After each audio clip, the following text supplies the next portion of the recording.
তুমি মিসওয়াক করা ফজিলত জানো,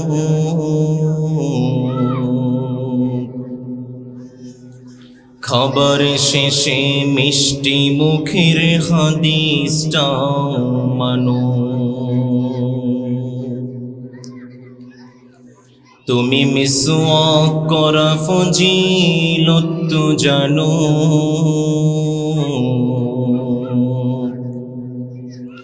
খাবার শেষে মিষ্টি মুখের হাদিসটা মানো। শুধু হক কথাটা উচ্চ স্বরে বলতে পারো না, অন্যায় দেখে বারুদ হয়ে জ্বলতে পারো না। শুধু হক কথাটা উচ্চ স্বরে বলতে পারো না, অন্যায় দেখে বারুদ হয়ে জ্বলতে পারো না। কেমন মুসলমান তুমি একটু বলো না, কেমন তোমার ঈমান একটু ভাবনা। কেমন মুসলমান তুমি একটু ভাবনা, কেমন তোমার ঈমান একটু বলো না। তুমি যে কালিমার দাওয়াত দিলে বুকেতে নেই তুলে, দেখো সেই কালিমার দাওয়াত দিয়ে কত জনা যে চলে। তুমি যে কোরআনের ওয়াজ করলে হাদিয়া তোফা মেলে, দেখো সেই কোরআনের ব্যাখ্যা লিখে কেউ ফাঁসিতে ঝোলে। তুমি দুনিয়ার মোহে জীবনের মায়া ছাড়তে পারো না, খোদার রাহে প্রাণ বিলিয়ে দিতে জানো না। কেমন মুসলমান তুমি একটু বলো না, কেমন তোমার ঈমান একটু ভাবনা। তুমি মিসওয়াক করা ফজিলত জানো, খাবার শেষে মিষ্টি মুখের হাদিসটা মানো।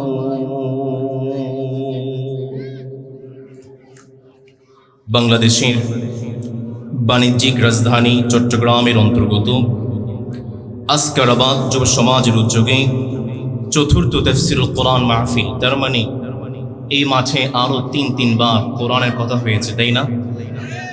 আমরা দোয়া করছি আল্লাহ তাআলা এই মাঠটাকে আজীবন কোরআনের জন্য কবুল করুন, আমরা পড়ি আমিন।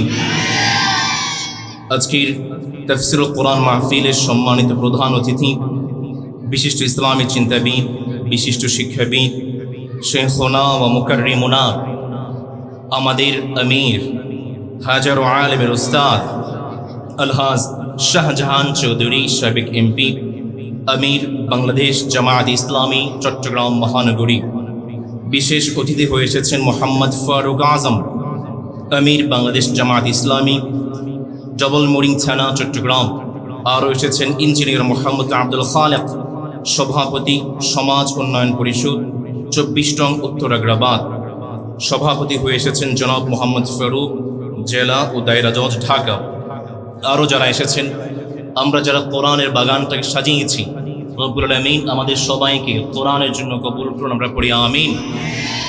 উপস্থিত জাতির রাহবার, সম্মানিত উলামায়ে কেরাম, দুঃসময়ের কান্ডারি, সম্মানিত উলামায়ে কেরাম, বিভিন্ন স্কুল কলেজ বিশ্ববিদ্যালয়ের সম্মানিত শিক্ষকবৃন্দ, আমার Gen Z of Chittagong, generation Z যুব সমাজ ভাইয়েরা, উপস্থিত মিডিয়ার কর্মী ভাইয়েরা, পর্দার অন্তরায় থেকে শুনছেন আমাদের সম্মানিত শ্রদ্ধেয় মা এবং বোনেরা, আমাদের জন্য দিন রাত পরিশ্রম করা, কাজ করা, শ্রমিক এবং কৃষক ভাইয়েরা, প্রাণ প্রিয় চট্টগ্রামবাসী, আপনারা সবাই কেমন আছেন? আলহামদুলিল্লাহ, আমিও ভালো আছি। আমাদেরকে যেই মালিক ভালো রেখেছেন তিনি কে? আমাদেরকে যেই মালিক সুস্থ রেখেছেন তিনি কে? সেই রবের প্রশংসা করছি। আকাশ বাতাস কাঁপি গলার সর্বোচ্চ আওয়াজ দিয়ে আমরা পড়ছি আলহামদুলিল্লাহ, আর পড়ছি রব্বানা লাকাল হামদ হামদান কাসীরা তাইয়্যিবা মুবারাকান ফীহি। আমরা প্রশংসা করেছি কার? সব সময় প্রশংসা করবেন কার? আল্লাহ তুমি তৌফিক দাও, আমরা পড়ি আমিন। প্রাণপ্রিয় চট্টগ্রামের ভাইয়েরা, আজকে আমরা তাফসীরুল কোরআন মাহফিলে একটি কিতাব থেকে কথা শুনতে চাই। গলার আওয়াজটা ছেড়ে দিয়ে বলুন তো, সেই কিতাবটির নাম কি? আওয়াজ করে বলতে হবে, সেই কিতাবটির নাম কি? এই যে কোরআনটা আমাদেরকে মালিক দিয়েছেন, এই কিতাবে কোনো ভুল আছে? সন্দেহ আছে? সংশয় আছে? সন্দেহহীনভাবে, সংশয়হীনভাবে, নির্ভুলভাবে এই কোরআনটা আমাদের কাছে যেই মালিক পাঠিয়েছেন, গলার আওয়াজটা ছেড়ে দিয়ে বলেন তো তিনি কে? পৃথিবীতে যত বই দেখবেন, আপনারা যারা বুক ওয়ার্ম আছেন, গ্রন্থকিট আছেন, যারা বই পড়েন, যত বই আছে দেখবেন শুরুতে লেখা থাকে বইয়ের মধ্যে কোনো ভুল থাকলে ধরিয়ে দেবেন, পরবর্তী সংস্কারে সংশোধন করব। পৃথিবীতে একমাত্র বই, একমাত্র কিতাব, একমাত্র গ্রন্থ, যে গ্রন্থের শুরুতে মালিক স্পষ্ট করে জানিয়ে দিয়েছেন, মালিক আমাদেরকে ওয়াদা করেছেন, যালিকাল কিতাব লা রাইবা ফীহি হুদাল লিল মুত্তাকিন। This is a book, there is no doubt a guidance for those who are muttaqin। এই কিতাবের মধ্যে কোনো ভুল, কোনো সন্দেহ। আমরা আজকে সেই কোরআন থেকে কথা শুনতে যারা যাচ্ছেন ইনশাআল্লাহ। প্রাণপ্রিয় ভাইয়েরা, আমাদের সময় খুবই স্বল্প, আমরা সরাসরি কোরআন আল কারীম থেকে কথা শুনতে চাই। প্রিয় ভাইয়েরা আমার, বর্তমান বিশ্বে প্রায় 809 কোটি জনসংখ্যা আছে, মানুষ আছে। 809 কোটি জনসংখ্যার মাঝে মুসলমানদের সংখ্যা হচ্ছে 190 কোটি, খ্রিস্টানদের সংখ্যা হলো 240 কোটি, হিন্দুদের সংখ্যা 120 কোটি, আর ইহুদিদের সংখ্যা মাত্র 16 কোটি। তাহলে 800 কোটির মাঝে মুসলমানদের সংখ্যা প্রায় 200 কোটি। কম না বেশি? সবাই তো বললেন না, কম না বেশি? এত বেশি হওয়ার পরও দেখবেন সর্বদিক থেকে মুসলমানদেরকে, সর্বগ্রাসী নৈরাজ্য মুসলমানদেরকে আঁকড়ে ধরেছে, মুসলমানদেরকে সর্বদিক থেকে দাবিয়ে ফেলা হয়েছে। মুসলমান এতটা নাজুক অবস্থা পার করছে, আপনি যদি দু চোখ মেলে তাকান, আপনাকে চোখে আঙ্গুল দিয়ে দেখিয়ে দেওয়ার প্রয়োজন আছে বলে আমার মনে হয় না, ঠিক কিনা? এই যে মুসলমানদের বিরুদ্ধে ষড়যন্ত্র, এটা শুধু আজকে হচ্ছে ব্যাপারটা এমন নয়। নবী করিম সাল্লাল্লাহু আলাইহি ওয়াসাল্লাম যখন থেকে ইসলামের দাওয়াত শুরু করেছেন, ঠিক তখন থেকে ইসলামের বিরুদ্ধে ষড়যন্ত্র কম না বেশি? 2003 সালে যুক্তরাষ্ট্র আমেরিকা কোনো কারণ ছাড়াই নিজেদের বানানো কাহিনী দিয়ে, নিজেদের নাট্যমঞ্চ দিয়ে আফগানিস্তানে শত শত লক্ষ লক্ষ নারী পুরুষ বৃদ্ধকে তারা হত্যা করেছে, জবাই করেছে। 2003 সালে ইরানে মিথ্যা অজুহাতে নিজেদের বানানো নাটকে লক্ষ লক্ষ মুসলমানকে তারা হত্যা করেছে। এটি শেষ নয়। আজকের বিশ্বের সবচেয়ে পরাশক্তি, সবচেয়ে শক্তিধর রাষ্ট্র চায়না, আজ পর্যন্ত 2024 সাল পর্যন্ত চায়না প্রায় 1 কোটি মুসলমানকে তারা হত্যা করেছে, এবং তাদের মিশনের নাম ছিল মুসলমানদেরকে ধুয়ে ফেলো। 1954 সাল থেকে 2024 সাল পর্যন্ত ভারতে প্রায় 7,000 সংঘর্ষে কয়েক লক্ষ মুসলমানকে ইন্ডিয়াতে হত্যা করা হয়েছে। এই যে মুসলমানদের নিধন শুরু হয়েছে, এইটা যতই মুসলমানদেরকে হত্যা করা হয়, যতই মুসলমানদের বিরুদ্ধে ষড়যন্ত্র, মুসলমানদের জয় জয়গান ততই বেশি হয়ে যায়। চিল্লা বলেন ঠিক কিনা? আজকে জরিপ বলছে বর্তমান বিশ্বে Islam is currently the world's second largest religion. বর্তমান বিশ্বে দ্বিতীয় বৃহত্তম ধর্মটির নাম হচ্ছে ইসলাম। যেই ধর্মটা সবচেয়ে বেশি মানুষের মন জয় করছে, সেটা আর কিছুই নয়, সেটাই হচ্ছে ইসলাম। চিল্লায় আল্লাহু আকবার। আজকের ইন্ডিয়াতে যেখানে মুসলমানরা মার খাচ্ছে, পিও রিসার্চ সেন্টার, আমেরিকান গবেষণা সংস্থা, সেটা বলছে 2050 সালের মধ্যে ইন্ডিয়াতে সবচেয়ে বেশি মুসলমানদের বসবাস হবে। সুবহানাল্লাহ পড়বেন না? বর্তমান পিউ রিসার্চ সেন্টার বলছে India is projected to have the largest Muslim population by 2050. বর্তমান এই পিউ রিসার্চ সেন্টার বলছে in the US there are about 3.45 million people under the Islam. বর্তমান আমেরিকাতে 1.1% হচ্ছে মুসলমান। 2050 সালের মধ্যে এটা 2.1% হয়ে যাবে। আল্লাহু আকবার। ইউরোপে 2050 সালের মধ্যে 10% মুসলমান ইসলামের আন্ডারে চলে আসবে। আল্লাহু আকবার। যত ইসলামের বিরুদ্ধে ষড়যন্ত্র, ইসলামের জয় জয় গান ততই আছে না নেই? উত্তর থেকে দক্ষিণ পর্যন্ত, পূর্ব থেকে পশ্চিম পর্যন্ত প্রত্যেকটা দেশে, প্রত্যেকটা কান্ট্রিতে, প্রত্যেকটা রাষ্ট্রে ইসলামের জয় জয়কার কম না বেশি? আরো আছে, বলেন কম না বেশি?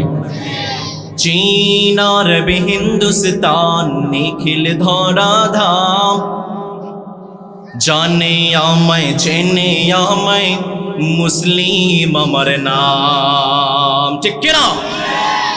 চীন আরবে হিন্দুস্তান নিখিল ধরা ধাম, জানে আমায় চেনে আমায় মুসলিম আমার নাম।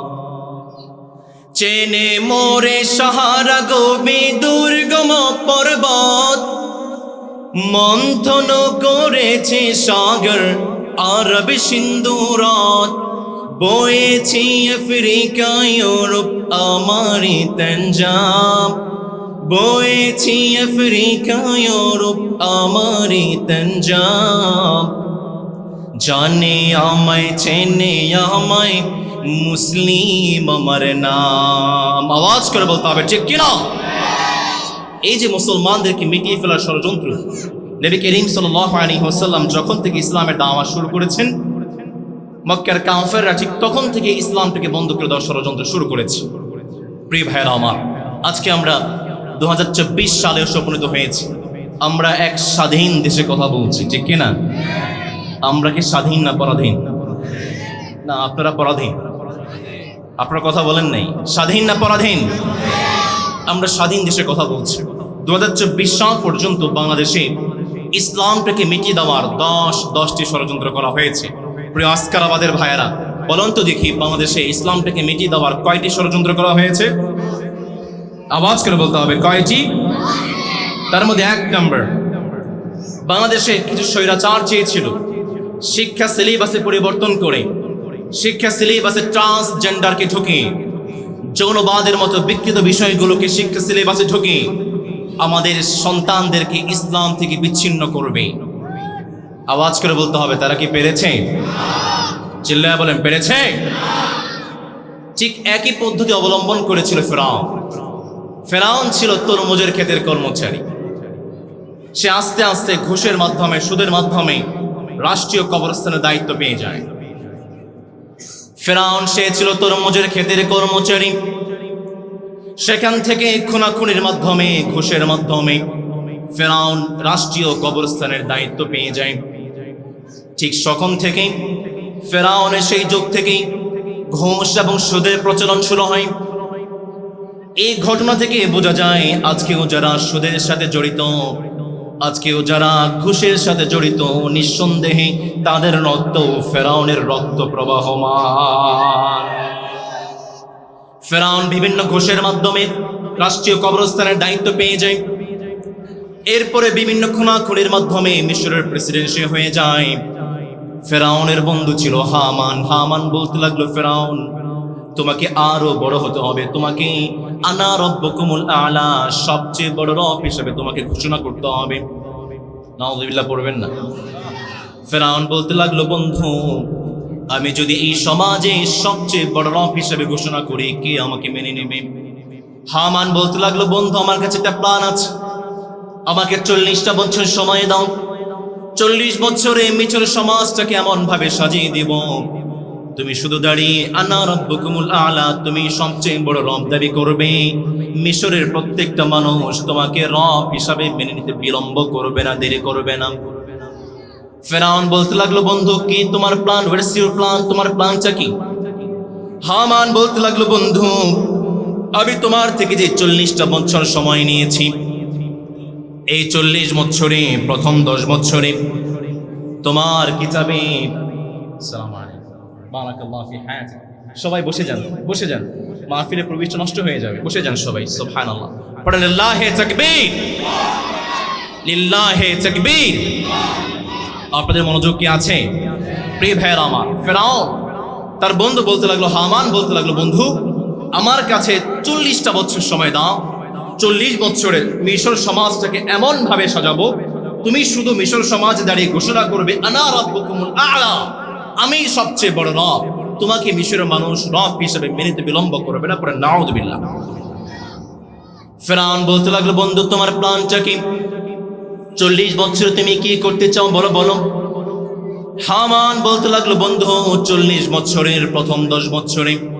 তোমার মিশরের সমাজে যত আসমানি কিতাবগুলো আছে আসমানি কিতাবগুলোকে উঠিয়ে নেব দ্বিতীয় 10 বছরে আসমানি কিতাবের যত আলেমরা আছে আলেমদেরকে হত্যা করা হবে তৃতীয় 10 বছরে মিশরের প্রত্যেকটা সমাজে ফ্রি মিক্সিং এর ব্যবস্থা করে দেওয়া হবে বিশ্ববিদ্যালয়গুলোতে কলেজগুলোতে স্কুলগুলোতে গার্মেন্টসগুলোতে প্রত্যেকটা জায়গায় ফ্রি মিক্সিং এর ব্যবস্থা করে দেওয়া হবে আর এই ফ্রি মিক্সিং এর কারণে যে যারা সন্তানগুলো জন্ম নেবে চতুর্থ 10 বছরে মিশর সমাজের প্রশাসনের দায়িত্ব সেই যারা সন্তানদের হাতে দিয়ে দেওয়া হবে ঠিক তখনই তুমি আনা রাব্বুকুমুল আ'লা সবচেয়ে বড় রব হিসাবে দাবি করবে যখন তোমাকে মানুষ কোন একজন মানুষ যদি তোমাকে রব হিসাবে মেনে নিতে স্বীকার করে তাহলে এই মিশরের জনসন্তানদের মাধ্যমে তাদেরকে বদ্ধ করা হবে প্রিয় ভাইয়ের আমার প্রশ্ন করছি ফেরাউন ইসলামটাকে মিটিয়ে দেওয়ার জন্য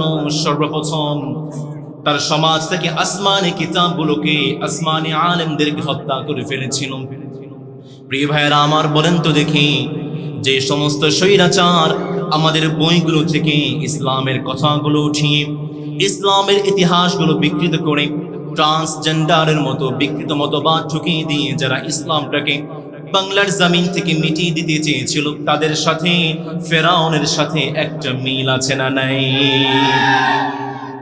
বাংলাদেশে ইসলামটাকে মিটিয়ে দেওয়ার 2 নম্বর ষড়যন্ত্র তারা আলেমদের শরীর থেকে রক্ত ঝরিয়েছে ঠিক কিনা 2013 সালে 5 মে তারা আলেমদের শরীর থেকে রক্ত ঝরিয়েছে 28 অক্টোবর তারা আলেমদের শরীর থেকে রক্ত ঝরিয়েছে 2024 সালে 5 অগস্ট পর্যন্ত তারা লক্ষ লক্ষ হাজার হাজার যুবকের শরীর থেকে তারা রক্ত ঝরিয়েছে ঠিক কিনা তারা চেয়েছিল আলেমদের শরীর থেকে রক্ত ঝরানোর মাধ্যমে ইসলামটাকে বন্ধ করবে ঠিক একই পদ্ধতি অবলম্বন করেছিল আবু লাহাব নবী করিম সাল্লাল্লাহু আলাইহি ওয়াসাল্লাম যখন মক্কার বুকে কালেমার দাওয়াত শুরু করে দিয়েছেন কালেমার ইসলামের দাওয়াত শুরু করে দিয়েছেন নবী করিম সাল্লাল্লাহু আলাইহি ওয়াসাল্লাম তিনি সাফা পাহাড়ে দাঁড়িয়ে গিয়েছেন আল্লাহর হাবিব সাল্লাল্লাহু আলাইহি ওয়াসাল্লাম তিনি মানুষকে ইসলামের দাওয়াত শুরু করলেন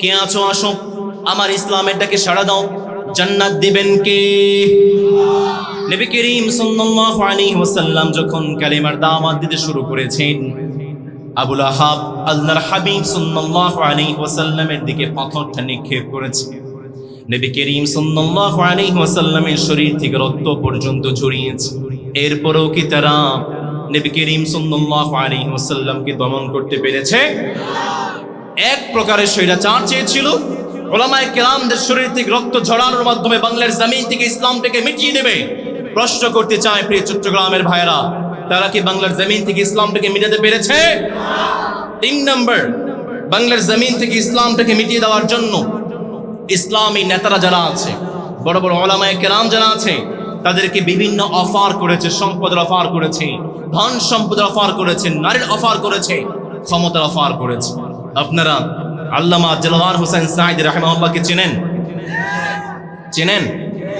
না চেনেন কতটুকু চেনেন একটা নতুন পরিচয় দিচ্ছি দেখেন আল্লামা দেলওয়ার হোসেন সাঈদী রাহিমাহুল্লাহ তিনি যখন জেলখানায় ছিলেন স্বৈরাচার অফার করেছে সাঈদী কি লাগবে তোমার সম্পদ লাগবে সম্পদ দেব টাকা লাগবে টাকা দেব ক্ষমতা লাগবে ক্ষমতা দেব ইসলাম থেকে ফিরে আসো আল্লামা দেলওয়ার হোসেন সাঈদী জবাব দিয়েছেন জীবন যাবে আমার ইসলাম থেকে আমি এক মুহূর্ত পরিবার সরে আসতে পারবো না আমরা আমাদের শরীর থেকে রক্ত ঝরিয়েছি, জীবন দিয়েছি। প্রিয় ভাইরা আমার, জীবন থাকলে জীবন থাকবে, জীবন থাকুক আর না থাকুক, বাংলার জমিন ইসলাম থাকবেই থাকবে।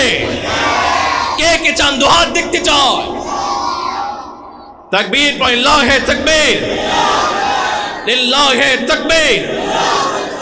আল্লাহ আমাদের কবুল করুন, আমরা পড়ি আমিন। তারা চেয়েছিল উলামায়ে কেরামদের শরীর থেকে রক্ত মোবারক ঝরিয়ে ইসলামটাকে বন্ধ করবে, তারা কি পেরেছে? 4 নাম্বার, তারা চেয়েছিল অপপ্রচারের মাধ্যমে ইসলামটাকে বাংলার জমিন থেকে বন্ধ করবে। আপনারা শুনেছেন মিডিয়া ট্রায়াল, তারা বিভিন্নভাবে অপপ্রচার করেছে মুসলমান জঙ্গি, মাদ্রাসার শিক্ষার্থীরা জঙ্গি, আছে না নেই? মাদ্রাসার শিক্ষার্থীরা কখনো কোনো হিন্দু ভাইদের বাড়িতে আক্রমণ করেছে, প্রমাণ দেখাতে পারবেন? কথা বলেন, পারবেন? আমি গতকালকে আপনাদের চট্টগ্রামের মিরসরাইয়ের কয়লাতে ছিলাম, পাহাড়ি এলাকাতে দাওয়াতের জন্য। সেখানে মুসলমান ভাইরা আছে, হিন্দু ভাইরা আছে, ত্রিপুরার ভাইরা আছে, বৌদ্ধ ভাইরা আছে। আমরা সবার মধ্যে একটা মিল বন্ধন আছে না নেই? কথা বলেন, আছে না নেই? এক প্রকারের জালিমরা তারা চেয়েছিল অপপ্রচারের মাধ্যমে তারা মুসলমানদেরকে দমিয়ে দিতে। এখনো অনেক মিডিয়া চারের মাধ্যমে ভারতের অনেক মিডিয়া বলতে চায় বাংলাদেশে নাকি হিন্দু ভাইরা নির্যাতিত হয়েছে। কি বলেন? আবার অনেক ইন্ডিয়াতে বলে চট্টগ্রামকে তারা নিয়ে নিতে চায়। কি চট্টগ্রাম ভাইরা দিবেন? চট্টগ্রাম দিবেন? চট্টগ্রাম নেওয়া তো দূরের কথা, চট্টগ্রামের দিকে যে চোখ তুলে তাকাবে তার চোখটা কপড়ে বের হবে। চট্টগ্রাম নিতে চাও, এসে দেখো চট্টগ্রামে পিঠার চামড়া নিয়ে যেতে পারবে না। অনেকেই মিডিয়ার চালের মাধ্যমে বাংলার জমিন থেকে ইসলামটাকে বন্ধ করতে চেয়েছিল। কি বলেন প্রিয় ভাইরা, পেরেছে? ঠিক একইভাবে আবু জেহেল, উতবা, সাইবা নবী করিম সাল্লাল্লাহু আলাইহি ওয়াসাল্লামের সময় ইসলামটাকে বন্ধ করতে চেয়েছে। হজের সময় চলে এসেছে, পৃথিবীর আনাচে কানাচে থেকে মানুষ হজ আদায় করার জন্য আসবে।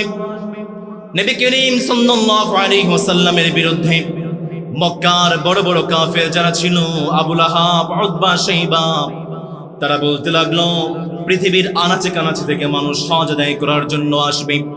আমরা যদি তাদের মধ্যে মুহাম্মদের কিছু বদনাম ছড়িয়ে দিতে পারি, তাহলে পুরো বিশ্বে মুহাম্মদের বদনামটা ছড়িয়ে যাবে। পুরো বিশ্ব থেকে হজ আদায় করার জন্য মানুষ এসেছে মক্কাতে। আবু লাহাব, উতবা, সাইবা তারা হজ আদায়কারীদের পিছন পিছন ছোট ছোট দাওয়াত দিতে লাগলো। মক্কায় কিন্তু একজন পাগল আছে, তার নাম হচ্ছে মুহাম্মদ, ভুলেও কিন্তু তার কাছে যাওয়া যাবে না। কিন্তু আমাদের মানব জাতির স্বভাব হচ্ছে আল ইনসানু হারিসুন ফিমা মুনিয়া, আমাদেরকে যে জিনিস থেকে বেশি নিষেধ করা হয় আমরা কিন্তু সেই জিনিসের প্রতি বেশি ঝুঁকে যাই। মক্কার হজ আদায়কারীরা যখন বুঝতে পারলেন কে মুহাম্মদ, কে মুহাম্মদ, তারা যখন খুঁজতে শুরু করেছেন মুহাম্মদ কোথায় আছে, মক্কার হজ আদায়কারীরা তারা দেখতে পেলেন আল্লাহর হাবিব একটা গাছের নিচে বসে বসে কালেমার দাওয়াত দেয়। হজ আদায়কারীরা যখন শুনতে পেয়েছেন নবীজির সমুদ্র কণ্ঠে কালেমার দাওয়াত, যখন আল্লাহর হাবিবের সমুদ্র কণ্ঠে কোরআনের তিলাওয়াত শুনেছেন, তারা আর বসে থাকতে পারে নাই, তারা সাথে সাথে আল্লাহর হাবিবের কাছে কালেমা পড়ে মুসলমান হয়ে যায়। আল্লাহু আকবার। তারা চেয়েছিল মিডিয়া চালের মাধ্যমে, অপপ্রচারের মাধ্যমে ইসলামটাকে বন্ধ করবে। পুরো হজ আদায়কারীদের মাধ্যমে তারা ইসলামটাকে বন্ধ করতে চেয়েছিল। মালিক পুরো গেমটাকে উল্টে দিয়েছেন। হজ আদায়কারীদের মাধ্যমেই পুরো বিশ্বে ইসলামের জয় জয় কাজ ছড়িয়ে দিয়েছে, পড়েন ঠিক কিনা? এই জন্য তারা চেয়েছিল অপপ্রচারের মাধ্যমে। কি বলেন প্রিয় ভাইরা, তারা কি পেরেছে? তারা যতই অপপ্রচার করে